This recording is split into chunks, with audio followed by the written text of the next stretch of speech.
ভুয়ো সিবিআইয়ের খপ্পরে পড়ে প্রতারণার শিকার হয়ে 6 লক্ষ টাকা হারালেন প্রাক্তন অধ্যাপিকা। তমলুক থানায় হলো অভিযোগ দায়ের। প্রবাসী বাঙালি লখনৌ মিউজিক কলেজের প্রফেসর ডক্টর জয়শ্রী রায়, তার মেয়ে দেবশ্রী রায় চক্রবর্তী মহিষাদল গার্লস কলেজের অধ্যাপক। তিনি তমলুকের এক আবাসনে থাকেন। তার অভিযোগ, গত 22শে ডিসেম্বর এক অপরিচিত নম্বরে ফোন আসে দিল্লি থেকে। তারা বললেন যে সিবিআই থেকে বলছি, প্রায় 80 কোটি টাকার ঘোটালা মামলা তার নামে রয়েছে। শুধু আপনার নয়, দিল্লির প্রাক্তন মুখ্যমন্ত্রী অরবিন্দ কেজরিওয়াল এবং প্রাক্তন কেন্দ্রীয় মন্ত্রী নরেশ গোয়েল সহ আপনি 3জনের নামে সিবিআই মামলা হয়েছে। আপনি সশরীরে দিল্লি সিবিআই অফিসে যোগাযোগ করুন। এরপর বাড়িতে গৃহবন্দী করে রাখেন ওরা, বাইরে কারোর সাথে কথা বলতে দেননি। প্রায় 2 দিন গৃহবন্দী করে তারা। এরপর 6 লক্ষ টাকা দাবি করেন। এরপর অ্যাকাউন্টে টাকা পাঠানোর কথা বলে।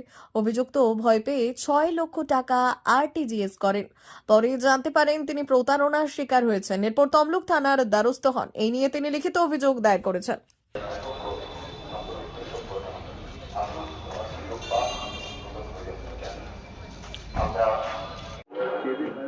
সেদিনকে 22 তারিখে আমি সকালবেলা পুজো টুজো সেরে বসে কাজ করছিলাম, নিজের পড়াশোনার কাজ বা কিছু করছিলাম। হঠাৎ ফোন এলো, 3টে না ডিফারেন্ট নাম্বার থেকে প্রথমে ফোন এসেছিল। বম্বে পুলিশ থেকে, পুলিশ হেডকোয়ার্টার থেকে বলছি। তারপরে আবার আমার হোয়াটসঅ্যাপ কল করে বলল যে আপনি জয়শ্রী রায়? বললাম হ্যাঁ। তো বললো একটা ফোন নাম্বার দেখি, বললো এটা আপনার। বললাম না, এটা আমার ফোন নাম্বার না।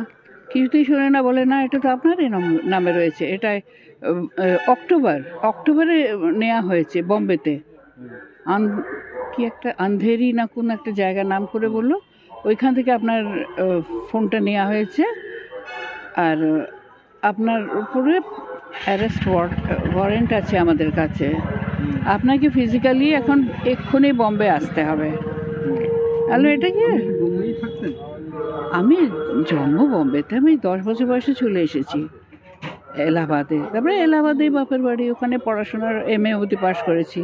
তবে বিয়ের পর বেনারসের পর ওর বাপি চলে যাওয়ার পর আমি লখনৌ মিউজিক ইউনিভার্সিটিতে ভিজিটিং প্রফেসরের পোস্টে ছিলাম। তারপরে কি বললো ওরা? তারপরে ওরা আমাকে বললো যে আপনার নামে ওয়ারেন্ট আছে, আপনাকে এক্ষুনি আসতে হবে, বোম্বেতে আসতে হবে। আর না এলে মানে আপনাকে গিয়ে অ্যারেস্ট করে নিয়ে আসতে আমরা বাধ্য হব। আর ব্যাপারটা কি আমাকে খুলে বলুন, আমি তো কিছু বুঝতে পারছি না আপনাদের কথা। আর পরিষ্কার হিন্দিতে আর ইংলিশে, মানে ফ্লুয়েন্ট কথা বলছিল, কোনো জড়তা নেই, কিছু নেই। মানে বলছে যে কত একজন নরেশ কারোর ছবি দেখিয়ে বলে একে চেনেন? বললাম না। তো বলে এই ভদ্রলোকের জেট এয়ারওয়েজের উনি মালিক ছিলেন, এখন ও সব ছেড়ে দিয়ে এখন এই সব ধান্দা করছেন। তো আপনার নামে এখন আমি ঠিক রিকল করতে পারছি না যে আমায় 8 কোটি বলেছে না 80 কোটি বলেছে, যে এত টাকার গোলমাল হয়েছে। এবার ইউজিং দ্য ওয়ার্ড ঘোটালা হয়েছে। তার মধ্যে কার কার নাম বলছে অরবিন্দ কেজরিওয়ালের নাম রয়েছে। আপনি শুনেছেন এর কার নাম? বললাম হ্যাঁ, না শোনার কি আছে। বললো যে অরবিন্দ কেজরিওয়াল, নরেশ আর আমার নাম রয়েছে। তাহলে আমি হতেই পারে না। আমি এখানেই থাকি, এখানেই আমি রিটায়ার্ড লোক, আমার 76 ইয়ার্স চলছে এখন। এই বয়সে আমি কি করব এসব কাজ? তো ওরা কিছুতেই শুনে বললো যে আপনার এতে রয়েছে, আপনি যদি ইনোসেন্ট হন তাহলে আমরা এই ফোনেই আপনার ইন্টারভিউ নেব। না ইন্টারভিউ বলে না, ওটাকে কী বলে যেন, একটা কি ওয়ার্ড বলে, যাই হোক। তো সে তখন আমাকে বলছে যে আপনি এখন তো আমাদের আন্ডারে রয়েছেন, তো আপনাকে আমরা ওয়াচ করব 24 ঘন্টা।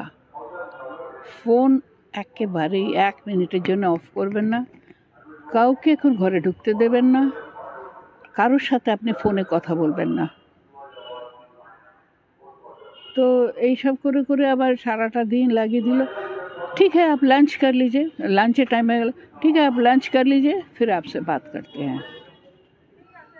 এই বাত করতে গিয়ে এইসবই কথা সমানে বলেই যাচ্ছে করে যাচ্ছে। আমি বললাম দেখুন আমার স্টুডেন্ট আসবে 4টের সময়, আসুক, ফোন অন করে সামনে রাখবেন, কেন আপনার প্রতিটি অ্যাক্টিভিটি আমরা ওয়াচ করছি।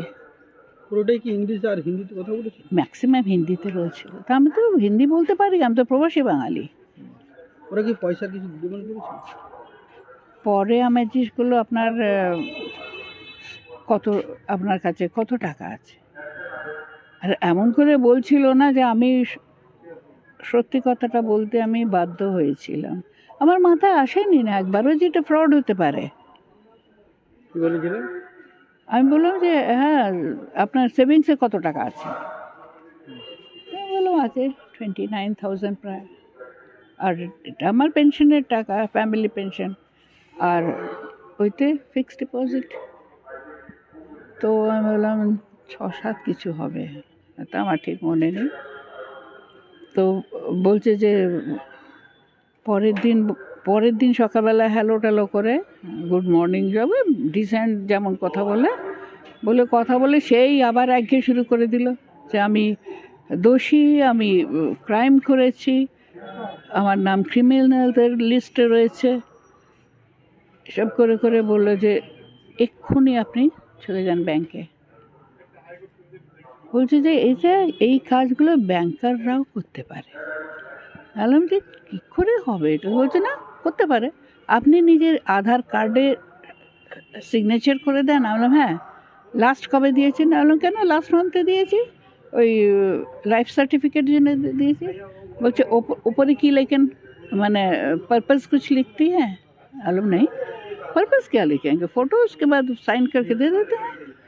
तो বলছে এটাই তো আপনারা ভুল করেন, এটা পারপাস লেখা ফর ব্যাংকিং পারপাস অনলি, এটা লেখা উচিত ছিল। আপনারা নিজেরাই ভুল করেন আর এই সমস্ত করে গণ্ডগোল হয়ে যায়। পরে আপনারাও ফাঁসেন, আমরাও ফাঁসি যাই করে। তারপরে বললো যে আধার কার্ড কবে ইউজ করেছেন? আমি বললাম লাস্ট মান্থে করেছি, নভেম্বরে। ওরা কি টাকা ডিমান্ড করে? পরে আগে বললো লিকুইড ওইটা ফিক্সড ডিপোজিটটা এক্ষুনি ব্যাংকে যান, গিয়ে আপনি ওটা হ্যাঁ। আপনি কি কত টাকা দিলেন আপনি? আমার যা ছিল না আমি পুরোটাই আমার সেভিংসে করে নিলাম। ওরা বলছে আপনি যান এখান থেকে, আমরা মানে লোক পাঠিয়ে দিয়েছি, কেন আপনার লাইফ রিস্ক। এই কেসের মধ্যে অনেকের মার্ডার হয়ে গেছে, অনেকে সুইসাইড করে নিয়েছে।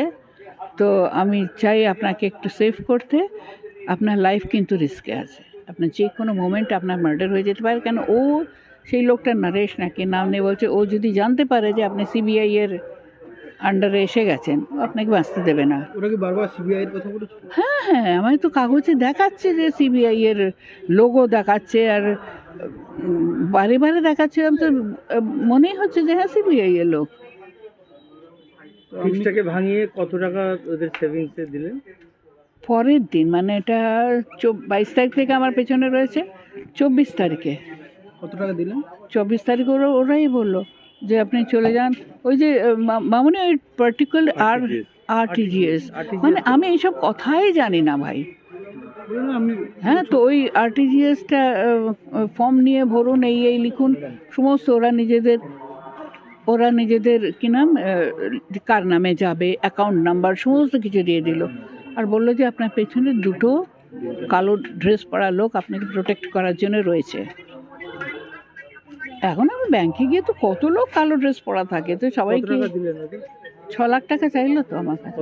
6 লাখ, 6 লাখ আমি দিয়ে দিলাম ওদের আরটিজিএস না, ওতে দিয়ে দিলাম। তারপরে ওরা বললো যে चलिए ठीक है, अगर आप इनोसेंट है तो कल सुबह तक आपको गुड न्यूज़ मिल जाएगा। মানে আপনি সকাল অবধি আপনি একটা ভালো নিউজ পেয়ে যাবেন। আপনি যদি ইনোসেন্ট হন তাহলে 2-1 দিনের মধ্যে রিলিজ লেটার পেয়ে যাবেন। ও আমাকে এভাবে বলতে লাগলো যে আপনার মেয়ে জামাইয়ের সঙ্গে কথা বলতে পারেন না, তাহলে আমরা সন্দেহ করবো যে ওরাও সন্দেহ তালিকায় থাকবে। ওদের এনে আমরা 3rd ডিগ্রি টর্চার করবো, তখন আসল কথাটা বেরোবে। এইসব কথা বললে নিশ্চয়ই না, আমি ভাবতে পারিনি যে ওরা বললো যে, ওরা আমাকে বললো যে টাকাটা এখানে আসার পর আমরা আরবিআইতে ইনভেস্টিগেশনের জন্য পাঠানো হয়, যেটা জেনুইন কিনা, এই কথাগুলো বললো। ভাবলাম তারপরে আমার টাকা আমার এসে যাবে তো? বললো হ্যাঁ এসে যাবে। আমরা ওটা আমি ফিক্স করতে পারি আবার করে? বলে হ্যাঁ করে দেবেন। উনি তো টিচার, কখনো মনে হয়নি যে এটা ভাই ওরা এমন করে কথা বলছিল না, ওরা এত ধমক দিয়ে কথা বলছিল, আমাদের সঙ্গে লোকে ডিসেন্টভাবে কথা বলে। কতটা কষ্টের উপার্জিত অর্থ? সেটাই তো, হাজব্যান্ডের পিএফ থেকে যা, উনি খুব অসুস্থ ছিলেন, অনেকই বেশি খরচা হয়ে গেছে। আর আমার বারে বারে এখান থেকে ওখান থেকে এখান করাতে প্রচুর টাকা আমার লস হয়েছে। কি করতেন পেশা? আপনি হ্যাঁ, কি করতেন? আমি মিউজিক লাইনের রকমই আর্টিস্ট, হ্যাঁ, তো ভায়োলিন বাজাই। তো ওখানে লখনৌ, মিউজিকের প্রফেসর? হ্যাঁ, ভিজিটিং প্রফেসর ছিলাম, ওটা পার্মানেন্ট না কিন্তু। হ্যাঁ, ওরা একটা লখনৌ ভাতখান্ডে মিউজিক ইউনিভার্সিটি। কিছু করতেন? না তা তমলুকে তো আমার, আমি প্রবাসী বাঙালি। বাড়ি কোথায়? আমরা এখানে তো বাদামতলায়ও। আমার নাম জয়শ্রী রায়, ডক্টর জয়শ্রী রায়।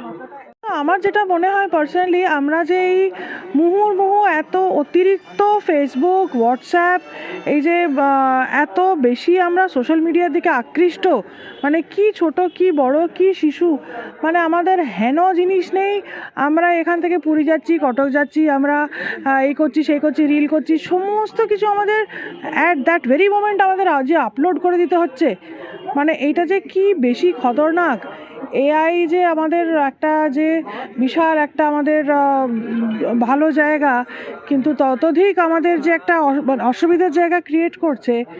মানে আমাদের প্রত্যেকটা মোবাইলে আমাদের মাইক্রোফোন অন, যার জন্য সবাই সব কিছু জানতে পারে।